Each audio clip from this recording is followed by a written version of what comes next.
दोस्तों ऐसे आपने कई सारे मामले देखे होंगे जिन मामलों के अंदर मामला तो बनता है प्रेम प्रसंग का, मतलब कि लड़का और लड़की दोनों एक दूसरे शादी करना चाहते थे, प्रेम में थे, दोनों ही एक रिलेशन में थे और दोनों ही घर छोड़कर भाग जाते हैं। घर से भाग जाते हैं, जो भी उनकी मदद साथ में करता है घर से भागने के लिए। उसके बाद में जब भी कभी लड़की का पता चलता है तो लड़की के जो पेरेंट्स होते हैं, फादर हैं या भाई हैं, वो कंप्लेंट लिखवाते हैं कि लड़की को अगवा कर लिया गया, अगवा करने के बाद में उसके साथ शारीरिक शोषण हुआ।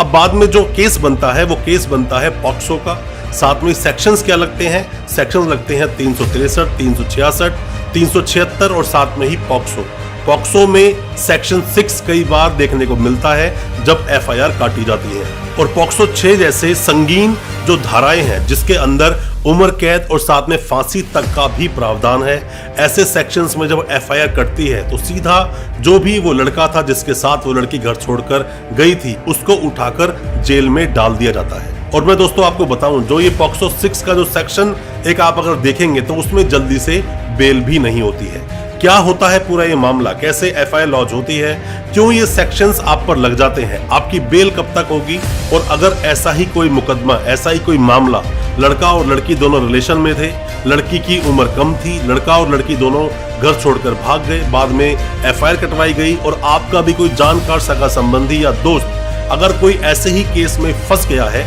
या आप अभी किसी भी तरह से कानून की स्टडी करते हैं, आप अगर कोई लॉ स्टूडेंट हैं, कोई नए वकील साहब हैं जिन्होंने अभी अभी अपनी लॉ कंप्लीट की है, या फिर आप प्रैक्टिस में अभी आए हैं, या फिर आप कानून को जानना चाहते हैं, अपने देश का कानून क्या बोलता है, या फिर ड्राफ्टिंग किस तरह से आप करेंगे किसी भी केस की आप जब बेल को फाइल करते हैं, ऐसी कई सारी वीडियोस हम अक्सर लेकर आते रहते हैं। और हमारे इन सभी वीडियोस के माध्यम से भी आप अपने आप को बहुत नॉलेजफुल बना सकते हैं और अलग अलग तरह के केसेस के बारे में आप जान सकते हैं। तो मैं आज आपको बताऊंगा कि ऐसे ही मामले में जहां रिलेशन का मामला होता है वो कब पॉक्सो केस में कन्वर्ट हो जाता है, कब अपहरण जैसी भी सीरियस धाराएं और रेप की जो सीरियस धाराएं होती हैं वो आप पर लग जाती हैं। ये सब कुछ जानने के लिए दोस्तों बने रहिए हमारे इस वीडियो के साथ। दोस्तों आप कोई भी नए वकील साहब हैं, कोई भी लॉ स्टूडेंट हैं, या फिर आप पर केस हुआ है पॉक्सो का, या फिर आपका कोई दोस्त, सगा संबंधी या जानकार कोई भी जेल में है पॉक्सो केस में, उसकी बेल नहीं हो रही है, या फिर आपको बहुत सारे अपडेट्स मिल नहीं पा रहे, आप जानते नहीं हो ज्यादा कुछ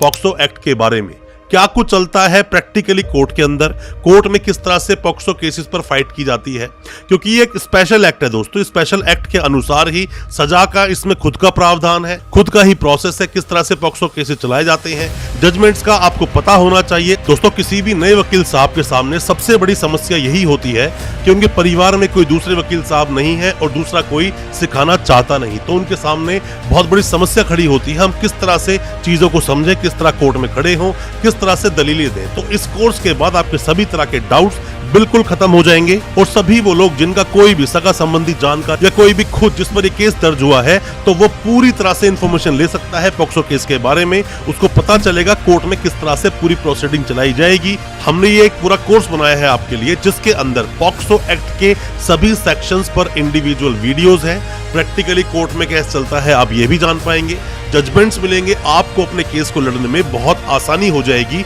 और पूरा पॉक्सो एक्ट जो बार बार पढ़कर भी आपको याद नहीं होता है वो हमारी वीडियोस के माध्यम से आपको सब कुछ समझ आ जाएगा। इस कोर्स को जरूर अवेल करें, 11,000 जिसकी फीस है, सब डिटेल से मेंशन है और पूरा पॉक्सो एक्ट का निचोड़ हमने इस कोर्स में डाल दिया है, जिसमें कि दोस्तों कंप्लेंट होने से लेकर और जजमेंट तक किस तरह सजा होती है, क्योंकि पॉक्सो एक्ट के बारे में आपको पता होगा जितने भी लोग इसमें फंसते हैं इसमें कन्विक्शन रेट बहुत ज्यादा हाई है, बहुत ज्यादा लोगों को सजा हो जाती है, 10 साल 20 साल की उम्र कैद तक का प्रावधान हालांकि इसके अंदर मेंशन है। तो आप इस कोर्स को जरूर लें अगर किसी भी तरह से आप पॉक्सो केस में फंसे हैं या फिर अगर आप पॉक्सो एक्ट के बारे में डिटेल में जानना चाहते हैं, इस कोर्स को अभी अवेल करें। दोस्तों इस कोर्स को आप कभी भी कहीं भी अपने फोन में, डेस्कटॉप में, लैपटॉप में किसी भी तरह से एक्सेस करके पॉक्सो एक्ट की पूरी जानकारी ले सकते हैं। दिए गए नंबर पर आप व्हाट्सएप करें, आपको सभी डिटेल्स भेज दी जाएगी। दोस्तों पॉक्सो एक्ट जो कि नवंबर 2012 में ये एक्ट आया, एक्ट को लाने की जरूरत ही क्या थी? हालांकि आईपीसी जो 1860 का है उसके तहत, इंडियन पिनल कोड के तहत बहुत सारे जो क्राइम होते हैं, जितने भी अपराध होते हैं, उनकी डेफिनेशंस और कितनी सजा मिलेगी उन सबको मेंशन किया गया है आईपीसी में। बट उसके बावजूद ऐसे कई सारे अपराध होते हैं जो अपराध सीरियस एक कैटेगरी में होते हैं और उनके लिए नए कानून को और कड़ा बनाने की जरूरत पड़ जाती है, तभी ऐसे कानून लाए जाते हैं। जैसे मैं आपको 2 एग्जांपल से समझाता हूं। जैसे कि आप एनडीपीएस को आप देख लीजिए। एनडीपीएस वो जिसमें कि मादक पदार्थ या बात करें नशीले पदार्थों का जो खरीद फरोख्त करते हैं, सेवन करते हैं या जिस भी तरह से नशीले पदार्थों का इस्तेमाल हुआ, वहां पर एनडीपीएस एक स्पेशल तरह का एक एक्ट लाया गया। उसी तरह से यहाँ पर पॉक्सो एक एक्ट लाया गया। पॉक्सो एक्ट जो कि लाया गया 2012 नवंबर में, जिसको बोलते हैं protection of children from sexual offences act 2012। इस एक्ट के तहत अलग अलग धाराओं में अलग अलग तरह की बातें बताई गई है। अब थोड़ा सा बताऊंगा पहले केस के बारे में, कब एक जो प्रेम प्रसंग होता है कब वो एक सीरियस ऑफेंस बन जाता है। दोस्तों, अगर ये वीडियो आपको अच्छा लग रहा है तो अभी इस वीडियो को लाइक करें, ताकि इसी तरह की लाइक से हमें मोटिवेशन मिल सके और प्रोत्साहन मिल सके इसी तरह की लीगल अवेयरनेस की वीडियोस आप तक पहुंचाने के लिए। और आप अगर पहली बार आए हैं हमारे इस चैनल पर, पहली बार देख रहे हैं हमारे इस वीडियो को, हमारे चैनल को अभी सब्सक्राइब करें, साथ में लगा बेल आइकन जरूर दबा दें, ताकि इसी तरह की लीगल अवेयरनेस की वीडियोस आप तक पहुंच सके सबसे पहले। मान लीजिए कोई एक लड़की है, लड़की की उम्र है 16.5 साल या फिर 17 साल उसकी उम्र हो या 15 साल हो, कोई भी एक एज हो सकती है। बच्चे की अगर हम डेफिनेशन देखें, बच्चा कौन है, वो सभी, चाहे फिर वो लड़का हो या लड़की हो, जिसकी उम्र 18 साल से कम है वो बच्चा है। और अगर आपने उसके साथ किसी भी नियत से, मतलब कि फीलिंग्स जो आपकी है वो सेक्सुअल किसी को हरास करने वाली या सेक्सुअल असॉल्ट करने वाली, या फिर आपने सेक्सुअल असॉल्ट कर दिया, या एग्रीवेटिव पेनिट्रेटिव सेक्स का जो एक मामला होता है जो सेक्शन 6 में 5 में उसकी डेफिनेशन लिखी हुई है, आपने वो कर दिया, तो ऐसे मामले एक संगीन प्रवृत्ति के मामले बन जाते हैं। बच्चों से किसी भी तरह का अगर आप कृत्य करते हैं, किसी भी तरह से सेक्सुअल फीलिंग्स अगर आपके अंदर है, बच्चे को टच भी करते हैं, वो भी पॉक्सो की कैटेगरी में आता है। अब ये कब बहुत ज्यादा सीरियस बन जाता है? सीरियस बहुत ज्यादा इसलिए बन जाता है कि आप जब पॉक्सो का सेक्शन 29 पढ़ते हैं, मैं फिर बोलता हूं, जब आप पॉक्सो का सेक्शन 29 पढ़ते हैं तो उसमें बर्डन ऑफ प्रूफ किस पर है? बर्डन ऑफ प्रूफ है एक्यूज पर। आप जब दूसरे केसेस को देखते हैं तो बर्डन ऑफ प्रूफ किस पर होता है? हमेशा उस पर जो केस दूसरे पर लगाता है। पर पॉक्सो में ऐसा नहीं है, पॉक्सो में उल्टा है। यहाँ पर क्या होता है कि ऐसा जो जज साहब है वो प्रिज्यूम करते हैं कि कोई भी ऑफेंसेस जिसकी डेफिनेशन सेक्शन 3 में, 5 में, 7 में या फिर 9 में सेक्शन में, जहां पर भी उसकी डेफिनेशंस हैं, मतलब जिसमें सजा का प्रावधान 4, सेक्शन 4, सेक्शन 6, सेक्शन 8, सेक्शन 10, उसमें जो सजा के प्रावधान है, इन सभी के अंदर जज साहब ऐसा प्रिज्यूम करेंगे कि हाँ, जो एक्यूज है उसने ही ऐसा कृत्य किया है और उसको प्रूफ करना होगा कि वो निर्दोष है।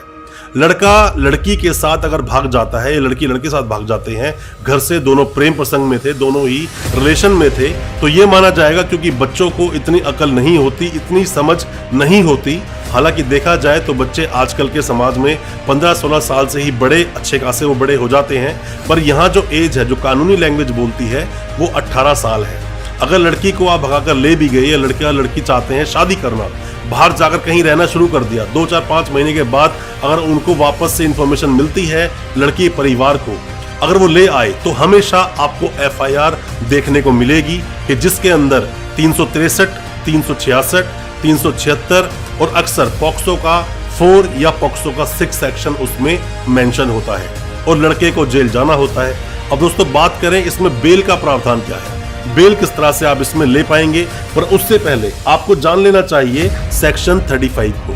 पॉक्सो एक्ट का सेक्शन 35 क्या बोलता है, क्योंकि ये एक स्पेशल एक्ट है तो इसके अंदर बहुत ही जल्दी पॉक्सो केसेस को निपटारा करने का प्रावधान है। मतलब कि 30 days, with in a period of 30 days जब कॉग्निजेंस लेते हैं जज साहब, तब के अंदर अंदर एविडेंस आपके कंप्लीट हो जानी चाहिए और साथ में ही किसी भी केस का, जो भी पॉक्सो के मामले हैं, उसका जो डिस्पोज ऑफ है वो 1 साल में हो जाना चाहिए। मतलब 1 साल में सजा दे दो जिसको भी पकड़ा है, जिस पर भी केस चलाया जाता है। बट अक्सर आप कोर्ट में देखते हैं, हम भी जब कोर्ट में खड़े होते हैं, बहुत सारे केसेस है पॉक्सो के हमारे पास, जिन केसेस को हम लोग फाइट कर रहे हैं या फाइट कर चुके हैं या बेल कराई है या फिर उन केस के अंदर हमने चार्जेस पर आर्ग्यूमेंट किए हैं। होता क्या है इन सभी केसेस के अंदर कि वहां पर ये केस भी आराम से 3-4-5 साल तक खिंच जाते हैं। बेल लेने में ही आपको, अगर आपके ऊपर सेक्शन 6 लगा है तो 1 साल, 1.5 साल, 2 साल तक आपको बेल लेने में ही लग जाता है। क्योंकि अगर लड़की की स्टेटमेंट बहुत स्ट्रांग है इसमें स्टेटमेंट देखी जाती है 161 की भी और साथ में 164 के बयान होते हैं उन्हें भी। उसके बाद जब आपके वकील साहब जब वहां क्रॉस करते हैं, जब सवाल जवाब पूछते हैं, तो वो भी आसान नहीं होता, क्योंकि जिस तरह से दूसरे हम क्रॉस करते हैं, सामने खड़ा होता है जिसने कि कंप्लेंट की, हम सामने क्रॉस के लिए होते हैं एक्यूज की तरफ से, तो सवाल बहुत खुलकर आसानी से पूछे जा सकते हैं। बट पॉक्सो में ऐसा नहीं होता। पॉक्सो केस में किस तरह से प्रोसीडिंग चलती है क्रॉस की, किस तरह से होता है चीफ, और किस तरह से हम क्रॉस करते हैं कोर्ट में बैठकर, क्या वो स्पेशल कोर्ट होते हैं, अलग से रूम होते हैं, किस तरह जज साहब हमें अलाउ करते हैं, क्या सवाल आप पूछोगे, क्या सवाल आप नहीं पूछ सकते हो, ये भी आप चाहते हो तो कमेंट बॉक्स में सवाल पूछेंगे, तो हम इस पर एक बहुत जल्द एक वीडियो लेकर आएंगे जिससे कि आप समझ पाओगे क्रॉस किस तरह होता है पॉक्सो एक्ट में। दोस्तों, हालांकि देखा जाए तो पॉक्सो के किसी भी मामले में बेल लेना इतना आसान नहीं, चाहे वो पॉक्सो का सेक्शन कोई भी लगा हो। पर मैं आपको बता दूं, अगर सेक्शन 6 लगा है, आप ध्यान दें हमेशा अपनी एफआईआर में, अगर पॉक्सो का सेक्शन 6 लगा है तो आपके लिए ये फाइट बहुत लंबी हो सकती है, साथ में बहुत मशक्कत होगी आपके सामने। अच्छे वकील साहब हैं जिनको पॉक्सो एक्ट का अच्छे से ज्ञान है, क्योंकि कॉन्फिडेंस आता है नॉलेज से। जब तक नॉलेज नहीं है किसी भी एक एक्ट की, तब तक आप अपने उस केस को अच्छे से प्रेजेंट नहीं कर पाओगे कोर्ट के अंदर। आप कोई भी नए वकील साहब है, कोई भी लॉ स्टूडेंट है, तो मैं आपको बता दूं, इस एक्ट को पढ़ना इतना मुश्किल भी नहीं, क्योंकि एक्ट ये इतना बड़ा है भी नहीं। टोटल हम देखें तो इसमें कितने सेक्शंस हैं, टोटल इसके अंदर 46 सेक्शंस हैं, जो 46 सेक्शंस टोटल ही 9 चैप्टर्स में बटे हुए हैं। बहुत आसान है पढ़ना, ज्यादा वक्त नहीं लगेगा, पतली सी ये बुक है, आप उसको पढ़ें, पूरी किताब को अच्छे से पढ़ें, ताकि जब अपने केस को आप प्रेजेंट करें कोर्ट में तो आपके पास हर चीजों का जवाब हो, हर चीजों का आंसर हो। जब आप क्रॉस करें या आप जब आर्ग्यू करें पीपी साहब से, तो आपकी जो आर्ग्यूमेंट हो वो भी बहुत जोरदार तरीके से हो सके। कोई भी सवाल है, आपने सवाल पूछे, हम उसका रिप्लाई आपको जरूर करेंगे और कोशिश करेंगे आपके केस में आपकी मदद करने की। दोस्तों, अच्छी लगी हो आज की वीडियो, हमारी वीडियो को ज्यादा से ज्यादा अपने दोस्तों, परिजन, परिवार में शेयर करें, ताकि वो भी अपने आप को कानूनी जानकार बना सके। बहुत बहुत शुक्रिया दोस्तों, धन्यवाद हमारे इस वीडियो के साथ बने रहने के लिए।